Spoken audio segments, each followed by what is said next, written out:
더불어민주당 이재명 대선 후보는 대법원이 유죄 취지 파기 환송 이후에도 지지율 변동이 없습니다. 굳건히 1위를 지키고 있고요. 김문수, 한덕수 누가 단일 후보가 돼도 10% 이상 지지율 차이가 납니다. 사법 리스크 부담 덜어낸 이 후보는 민심 경청 행보를 하고 있는데 오늘은 험지인 경북을 찾아서 주민들을 만납니다. 지난주 1차 강원 영동권, 2차 충청 전북 경청 투어로 국토 종주편 일정을 진행 중이죠. 전북과 충남에서 이 후보는 최근 재점화되고 있는 농촌 기본소득을 다시 꺼냈습니다. 지역 주민 소상공인을 만나서 정부에서 풀어주고 재량 예산을 늘려서 지역 화폐를 다량 발행하고 1인당 20만 원 정도 기본소득을 지원하면 농촌 인구도 또 늘어나지 않겠나. 퍼주는 게 아니라 국민이 낸 세금을 돌려주는 것이다. 이렇게 얘기를 했습니다. 지난 대선 때 기본소득 도입 공약을 했었지만 이번 대선을 앞두고는 지금은 성장에 집중하되 기본소득 포기는 아니다. 이런 모호한 입장이었는데 농촌 기본소득은 또 연일 도입 필요성을 또 내비치고 있습니다. 그래서 이제 또 퍼주기 포퓰리즘이라는 비판의 목소리도 일부 나오고 있고요. 그러자 이걸 또 이준석 개혁신당 후보가 바로 저격을 했습니다. 5조 원 규모의 농촌 기본소득에 굉장히 취약한 지점이 많다. 앞으로 세세하게 토론이 이루어지면 표심의 변화가 있을 것이다. 그러니까 이걸로 이재명 대표에게 타격을 입힐 수 있다. 이렇게 보는 것 같습니다. 그러니까 핵심은 그 진정성이다라고 저는 생각을 하거든요. 뭐냐면 이재명 후보 계속 우양우 행보를 해오고 심지어 최근에는 이제 보수 지지층까지 겨냥해서 여러 가지 공약들을 이제 쏟아내고 있는 이제 그런 그 상황이에요. 분배보다는 성장을 굉장히 강조하고 경제 5대 함체장 만나서도 기업이 성장의 주축이다 이런 얘기도 하고. 자, 그런데 간혹 이런 식으로 그야말로 뒤로 장 후퇴를 하는 그런 얘기를 자꾸 해요. 다시 분배로 되돌아가는 얘기를 간헐적으로 하는 겁니다. 그러니까 기본사회론을 안 버린 거죠. AI 기본사회론 이 얘기도 좀 했잖아요, 중간에.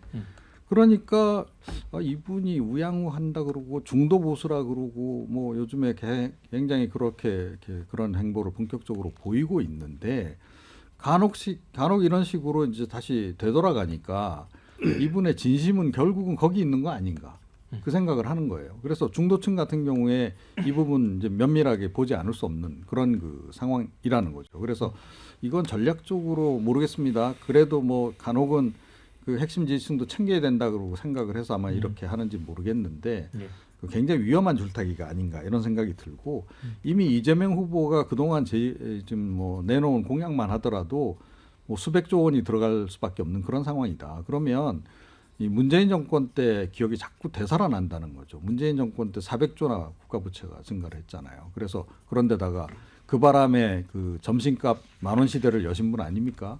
근데 이런 식이면 이재명 후보 대통령 되면 전 점심값 20,000원 시대가 곧 열릴 것이다. 이렇게 생각을 합니다. 네, 황기 대변인. 근데 그 이제 5조 원 농촌 기본소득 또 AI 관련해서도 이재명 대표가 이제 굉장히 적극적인 정책을 내놨는데 이게 대선 후보자 토론에 가면 지지율의 어떤 변화 내지는 어떤 그런 요인이 될 수 있다고 보세요? 그 전에 하나 전제해야 될 게 있는데 이게 기본소득인가요? 이게 기본소득이에요. 기본소득이라는 것은 전 국민한테 보편적으로 전부 다 재정 지원을 하겠다는 거지 않습니까? 현금 지원을.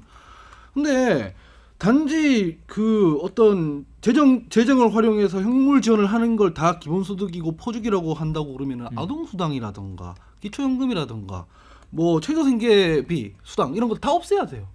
그러니까 농촌 같은 경우 어떠냐면 재정 자립도가 낮고 인구가 없고 경제가 활성화가 안 돼서 현금이 안 돌고 이런 특수한 상황이 있지 않습니까? 이거는 기본소득이 아니라 선별복지잖아요. 예. 선별지급인데 그냥 기본소득 이름만 붙여넣어버리면 이게 마치 다 포퓰리즘이고 이렇게 생각하는 거예요. 이건 따져봐야 될 문제다 이렇게 생각을 하고 지난번 대선에서는 제가 알기로는 안동, 유림 이런 데서 이재명 후보 지지선을 안 했거든요. 근데 오늘 아침에 오다 보니까 그러더라고요. 안동, 유림에서 내일 이재명 후보 지지선을 하겠다. 그러니까 실제로 지방이나 지역에서도 지금 반응들이 있는 거거든요. 지난번과 달리. 이거를 그냥 뭐 이재명 대표의 어떤 이미지 이런 거에 딱 뭐 딱지 붙이듯이 기본소득이다, 포퓰리즘이다. 그렇게 하기에는 이게 좀 냉정한 정책 토론은 아니지 않나 이런 지적을 드리고 근데 싶습니다. 사실 이미 농민 수당이 있거든요. 그러니까 농민 수당을 20만 원 이상 더 인상하겠습니다. 이렇게 얘기를 하지 않고 농촌 기본소득이라고 따로 딱 명칭을 붙였다는 게 저는 이제 특이할 이게 점이다. 왜 그러냐면 농어촌에 농민만 있는 게 아니거든요. 최근에 뭐 골목골목 경청투 하면서 충청도 가고 강원도 가고 했는데 거기 청년 상인들이 얘기를 하는 거예요. 이게 현금이 안 도니까 활성화가 안 된다. 여기에 대해서 뭔가 기본적인 지원 대책을 해줘라. 근데 이분은 농민 수당이랑 상관이 없는 분이에요. 왜 이런 사람들까지도 다 포괄할 수 있는 정책이라든가 현금 지원 정책이라든가 이런 거 고민해야 되거든요. 그게 아니면은 뭔가 대안을 내놓고 이제 우리가 논쟁을 해야 되는 거지. 윤석 대표 같은 경우에 그러고 있지도 않거든요. 자, 농촌 기본소득 관련해서는 이제 우리 하은기 대변인도 그걸 기본소득으로 볼 수 없고 선별지원이라고 말씀하셨기 때문에 이 후보가 하신 정확한 발언을 제가 소개를 해드립니다. 여기저기에 농촌 기본소득 실현이라는 현수막을 들고 다니시는데 저게 그렇게 어려운 게 아니다. 이런 말을 했습니다. 그렇죠. 이제 저는 뭐 지금은 이재명 후보는 확장 전략이죠. 중도 외연 그리고 이제 지역적으로 보면은 지금 수도권은 거의 구체적으로 크게 행보도 안 해요. 대체로 이제 지금 경북을 갔다라는 이야기는 동진 전략인 것은 기존의 지지 기반이 아니었던 곳까지 확장 전략을 펼치는 것이거든요. 그런 점에서 이제 지역 행보를 하고 있는 것이고 두 번째는 이제 이 부분인데 이른바 기본소득 전략을 해서 이거는 이재명 후보의 가장 대표적인 부분이잖아요. 지역 화폐하고 또 농촌 기본소득까지 이제 확장을 한 거죠. 그 다음에 1인당 20만 원 정도 농촌 인구도 늘어나지 않겠냐. 저는 그럴 수 있다고 봅니다. 왜냐하면 최대한 표를 긁어 모아야 되는 그런 상황이니까 유리하지만 유리한 대로 또 표는 더 확장을 또 할 필요가 있는 것이니까요. 다만 제가 이런 질문을 할 수밖에 없을 것 같은데 왜냐하면 데이터 분석을 하면서도 이게 실제로 실질적으로 효과가 있느냐. 자, 제가 말씀드려 볼게요. 지역 화폐를 대량 발행하고 여기 나오죠. 예. 그 다음에 1인당 20만 원 정도 기본소득을 지원하면 농촌 인구도 늘어나겠습니까? 그러니까 이건 뭐냐면 이렇게 이제 이재명 후보가 선거 때 캠페인을 내거는 건 그럴 수 있다 치지만 저는 실제로는 이재명 후보가 만약입니다. 정권을 잡으면 저는 이렇게까지 적극적으로는 안 할 가능성이 높을 것 같아요. 그래서 이것보다는 지금 미국과의 무역 전쟁에서 훨씬 더 소상공인이나 반도체나 분야별로 들어갈 지원할 부분들이 훨씬 많거든요. 그래서 저는 이재명 후보가 불가피하게 집권을 한다고 하더라도 이건 재고 다시 생각할 수밖에 없는 그런 정책으로 보입니다. 교수님은 이 이재명 후보의 발언 최근에 그런 것들이 포퓰리즘 논란을 좀 불러일으킨다고 보십니까? 아니면 아니라고 봅니까?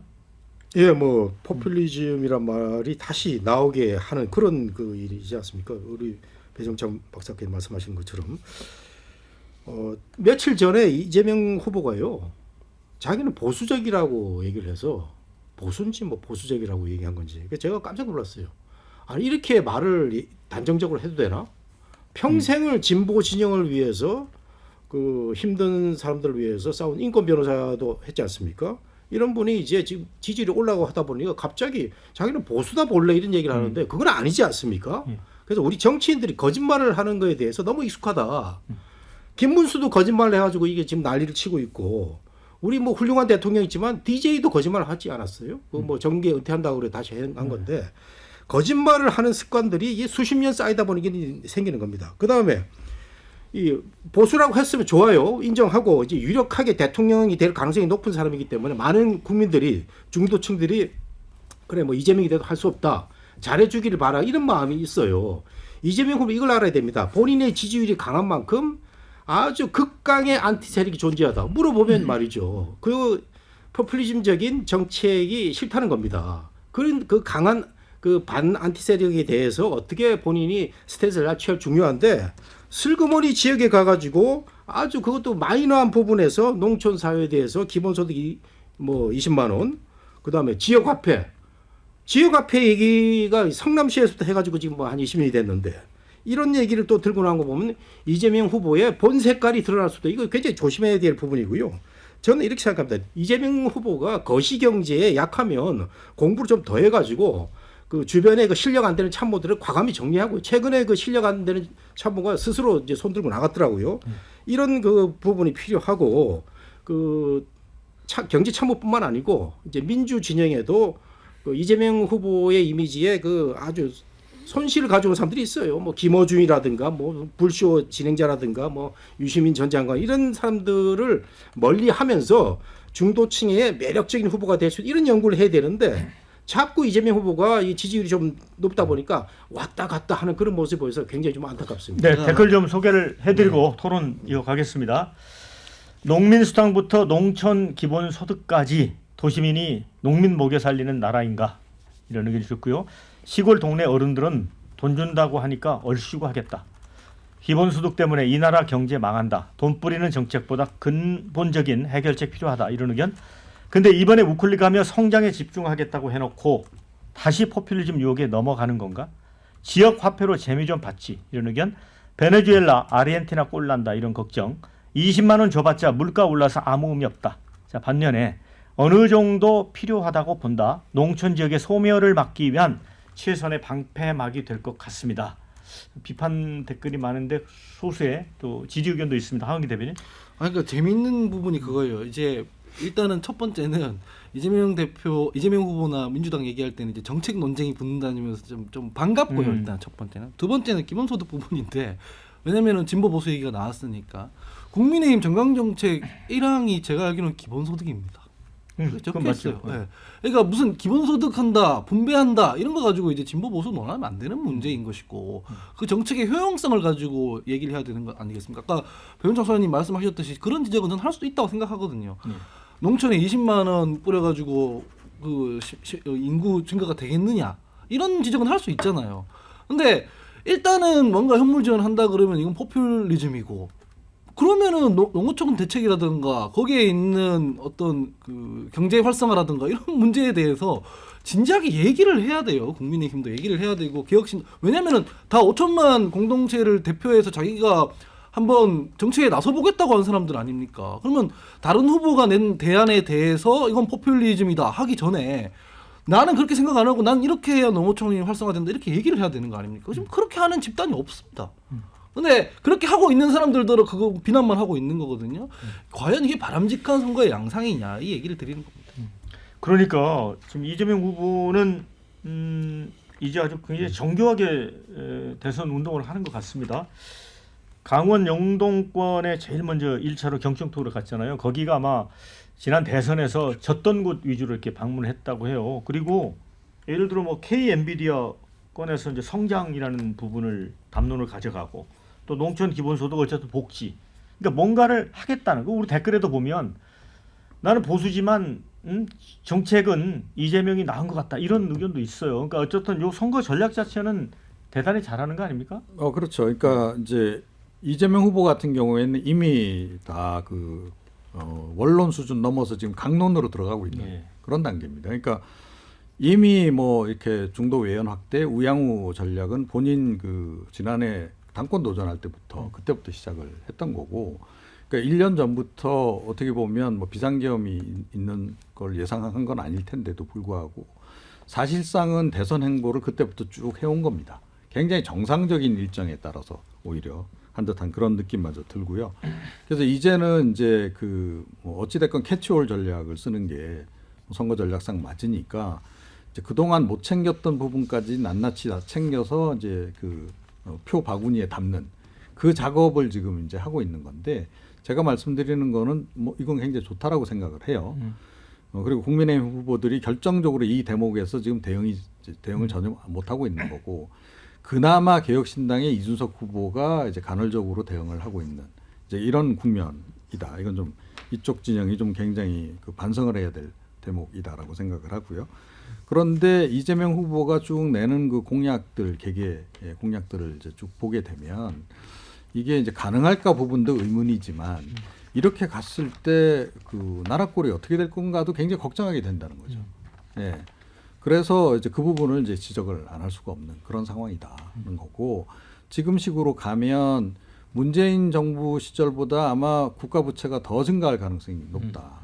그게 가장 큰 우려가 되는 지점이다. 그래서 제가 점심값 2만 원 시대까지 말씀을 드리는 겁니다. 제가 문재인 정권 초기에 농담으로 그 당시에 점심값이 5천 원, 6천 원 할 때였는데 네. 아마 문재인 정권 끝날 때 되면 10,000원 될 거다라고 주변 사람들한테 얘기했던 적이 있는데 이게 현실이 됐거든요. 근데 예, 아마 이 이재명 후보 대통령 되고 나면 이제 정권 끝날 때쯤 되면 분명히 2만 원 정도 될 겁니다. 그거 어떻게 할 거냐는 거죠. 자, 우리 배영찬 소장님께서는 이제 데이터에 기반해서 분석을 하시니까 네. 이재명 대표 이제 이런 식의 정책이 나름 이제 득표인이 된다고 보고 이제 밀어가는 거잖아요. 그렇죠. 어떻게 보세요? 저는 뭐 다른 걸 떠나서 결국 선거라고 하는 것은 속도와 그다음에 깊이 아니겠습니까? 네. 근데 속도 부분에서 지금 이재명 후보는 스포츠카를 타고 가는데 네. 보수 진영은 체육복도 못 입었어요. 신발도 못 신었잖아요. 신발도 못 신었죠. 아직 일어나지도 않은 것 같아요. 신발 한 짝도 못 찾고 있는 거죠. 그러니까 이게 대선에서 지금 완전히 기울어진 그런 상황들을 보여주고 있는 것이고, 두 번째는 뭐냐면 뭐 각양각색의 평가가 있을 거예요. 이재명 후보에 대해서 또는 민주당에 대해서 뭐 대법원장의 조희대 대법원장을 직격하는 부분들 또는 형사소송법 개정 또 허위사실 공표죄에 대한 또 개정 이런 부분에 대해서 아무리 비판하지만 제가 말씀드린 이런 부분이에요. 스펙트럼을 최대치로 극대화하고 있어요. 지지층은 지지층대로, 중도는 중도대로, 또 외교는 외교대로.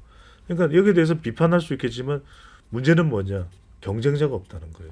사실 경쟁자가 있어야 그 비판이 표로 가져올 수가 있는 것이거든요. 그게 지금 이 현재 이 시점에 이번 대선판의 현주소입니다. 네. 근데 뭐 이런 부분이 있습니다. 사실은 이번 주만 해도 이재명 후보가 낸 정책 공약이 불교, 아동, 청년, 어르신 매일매일 내고 있거든요. 근데 지금 이런 부분만 이제 뭐 이렇게 부각이 되는데 가령 얼마 전에 며칠 전에 냈던 아동 수당 지급 연령 18세 미만으로 단계적으로 확대한다. 왜냐면은 지금 애를 안 낳으니까 양육이 너무 힘드니까 이런 건 비판을 안 해요. 그것도 흉물 지원인데도. 그러니까 이미 자기들이라고 하면 그렇고 정책은 굉장히 많이 나와 있는데 그 중에서 몇 개 짚히는 것들 하나 있어가지고 문제 제기를 하고 있는 거거든요. 그래서 이런 토론들은 앞으로도 계속 또 다양하게 진행될 거다. 네. 짧게 하나만 말씀드리는 게 뭐냐면 어제 저는 놀라던 짧게 말씀드리면 어제가 어버이날이잖아요. 민주당에서 발표한 정책이 어버이날 정책을 발표하더라고요. 예. 그건 뭐냐? 민주당은 정말 한껏 여유가 있어진 겁니다.